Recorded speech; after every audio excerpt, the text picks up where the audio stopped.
ito dapat gamitin bilang sandata ng pananakot o instrumento ng korupsyon.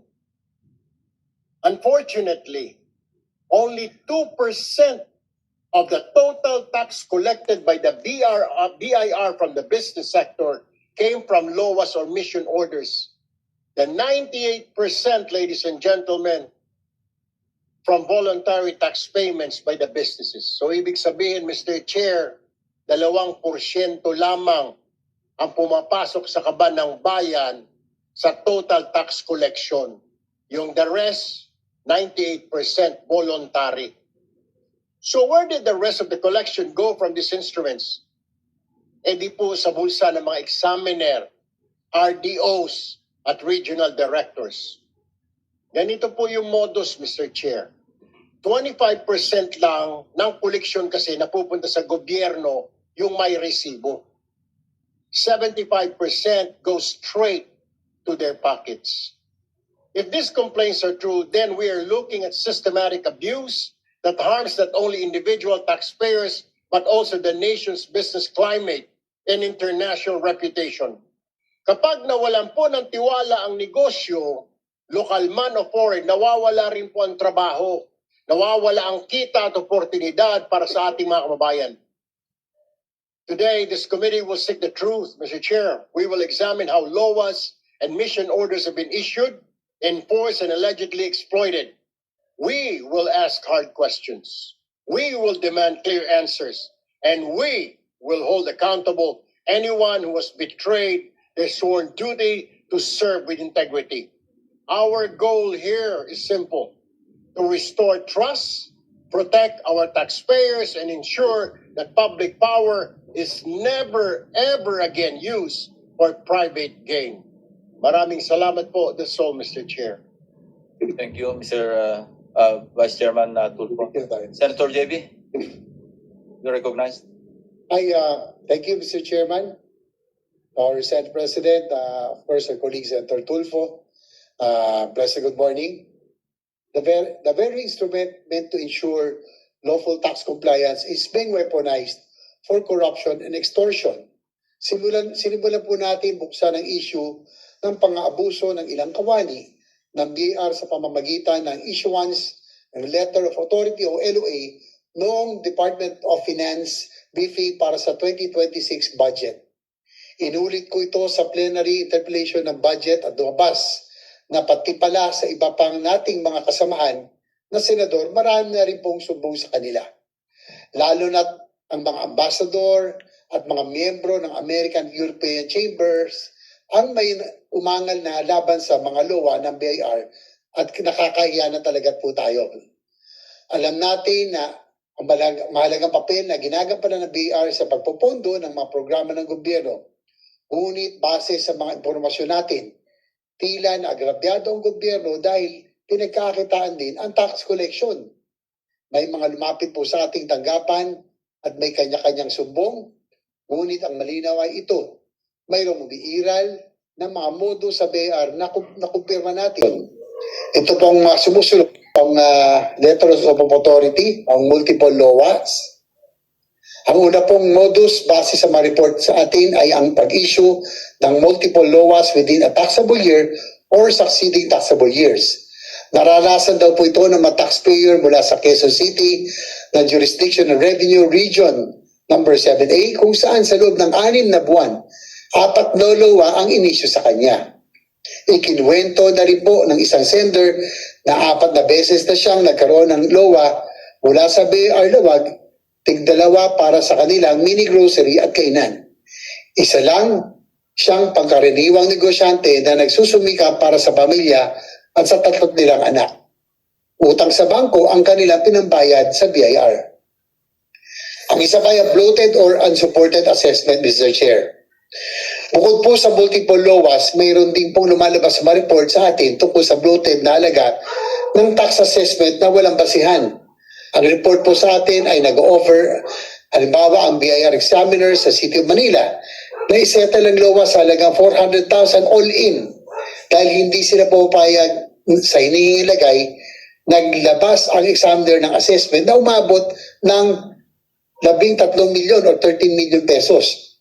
Ang nakakapagtaka raw dito dahil ang gross sales lang ang nagnegosyo ay 12 million pesos. Hindi pa nababawas sa expenses pero mas malaki pa ang assessment kaysa mismong kinita. Wala rin sapat na suporta o baseng dokumento ang pinapakitang computation. Isang negosyante rin, Mr. Chairman, ang nag-report ng kanyang naranasan kung saan ang original assessment amount niya na umabot ng milyon ng halaga ay na-negotiate niya na bumaba hanggang 500 hanggang 800,000 na lamang. Sa halagang ito, 100,000 lamang ang may resibo at ang balanse ay sa bulsa na napupunta. Ang problema raw, taon-taon na siyang may LOA dahil pumapayag siya sa settlement na lamang. Naging cycle na po tuloy ang extortion. Meron po nabanggit kanina rin po ang ating kasama si Senator Tulfo, yung po sa scheme, yung 70-30, minsan po ay 75-25 pa. Nabanggit ko na po sa ilang interview tungkol sa 70-30 na modus kung saan mahigit 70% ng halaga na assessment na binabayar taxpayer ay nabubulsa ng matagabayar at halos 30% na lamang ang may resibo at napupunta sa kaban ng bayan. May report din po sa atin sa negotiation pa lamang ay nakaset na ang compromise amount kung saan 20% to 30% lamang ang para sa gobyerno at ang remaining portion ay paghahatian na ng examiners, supervisors at higher-ups kung gaano kataas umabot ang kickback. Yan po ang dapat nating alamin. Ang isa pa ay extortion in the guise of compromise. Naranasan na isang korporasyon sa Bulacan ang modus na extortion in the guise of compromise. Sa impormasyon na nakarating sa amin, ang tax examiner ang mismong nag-aalok ng mas mababang halaga para sa 30 milyon na deficiency na inoffer na 1.2 million na lamang at 800,000 for the boys at 400,000 ang nasa resibo. Mas malaki po ang kickback kaysa sa resibo. Sa isang report natin, lantaran na tinatanong isang examiner kung magkano ang budget. Malaki o maliit ang isang negosyo, target ka ng BAR at pareho po mga kwento ng mga business owners na ito.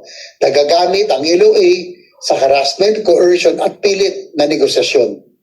Ang negotiation ay hindi upang maresolba ang tax deficiency, kundi ito ay upang masigurado ang halaga na mapunta sa kanila.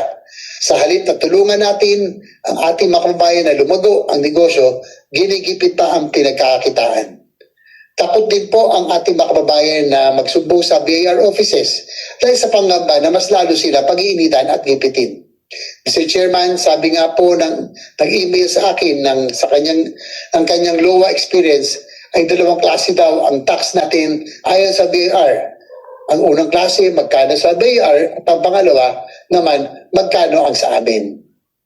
Nakakalungkot po na mula sa isang malaking ahensya gaya ng DPWH hanggang sa isang bureau katulad ng BAR, kanya-kanyang scheme, modus at kanya-kanyang scam na ang ating mga kababayan.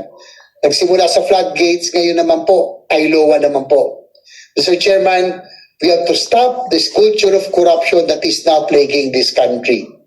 Mr. Chair, maasa po ako na magiging ng committee na ito upang matigil na itong ganitong pang-aabuso sa ating mga kababayan. Makikinig po tayo at maghahanap ng mga kagutan at solusyon. Maraming salamat po, Mr. Chair. Thank you, Senator JB. Point of clarification lang, are all or some of these narrations in affidavit forms? Mr. Chair, most of them are sa mga emails that were sent to my office. We will be submitting the same to the committee. Kasi alam niyo naman, you and I know na dalawa yung aspects ng mandate ng Blue Ribbon, di ba? Inquiry in aid of legislation, yung sa accountability of public officers, and investigation. The other aspect could lead us to filing criminal complaints, administrative and criminal complaints against those who may be held accountable for their action. So kaya ako tinanong kung naka-affidavit form or if at all, kung mako-convert natin into affidavit or sworn statements yung mga narrations. Kasi these are damning narrations, di ba? Or experiences. Yes, we will do our best, Mr. Chair. As you all know, lahat naman ng tao, mostly businesses are afraid Takot talaga sa BIR. Lahat naman tayo, kahit ako, takot sa BIR eh. So we will do our best that we will be able to submit some in affidavit form, Mr. Chair. Para magkaroon lang para maging admissible lang. Same thing with this some other time. Yes, Vice representation. Chairman. Same thing with this representation, Mr. Chair. We will ask these people because they just sent emails. Some of them are like cooperatives. We will communicate with them to send us affidavits, Mr. Chair. So Or we may invite them, ano? Para dito I sila don't think mag-testify. they will be interested in coming over, Mr. Chair. Because sabi nga po ni Senator JB, kinakatakutan po ang BIR. Mas takot pa po ang mga negosyante sa BIR kaysa sa mga NBI, police. Nakakita lang po ng BIR, nagsasara na po agad ng tindahan, ng bahay. How much more pupunta dito face-to-face, tuturo ito mga ito. So, I don't think, Mr. Chair, they'll probably submit an affidavit, Mr. Chair. Yeah, for the information of the body, I personally invited Attorney Kim Menares to join us this morning. Wala tayong invitation sa kanya eh. So in-invite ko siya kasi she stayed in the bureau, I think for the longest time, full 6 years under the term of the late President Aquino. And I thought na she could help us shed light or even enlighten us. No? Bigyan tayo ng parang walkthrough do sa process on how laws are issued hanggang sa termination. Paano nagko-conclude? Tapos ano yung pakinabang ng gobyerno out of the laws issued and other issuances like MOs, di ba? Merong mission order and other activities like the formation of task forces. So gusto nating ma-account ano ba yung accomplishment. We don't really care that much kung ilang task force yung kinrate nyo, pero dapat merong output, hindi ba? Natural lamang. So, with that, with your permission, with your indulgence, Mr. Senate President, Senator Tulfo, may teka muna. Meron ba kayong opening statement, Secretary Go? Opening remarks? Your Honor, I may make one. Yes, Mr. Chair. Yes, please. Your recognition after you, maybe the incumbent and the two former commissioners. The other will just respond to questions. Thank you.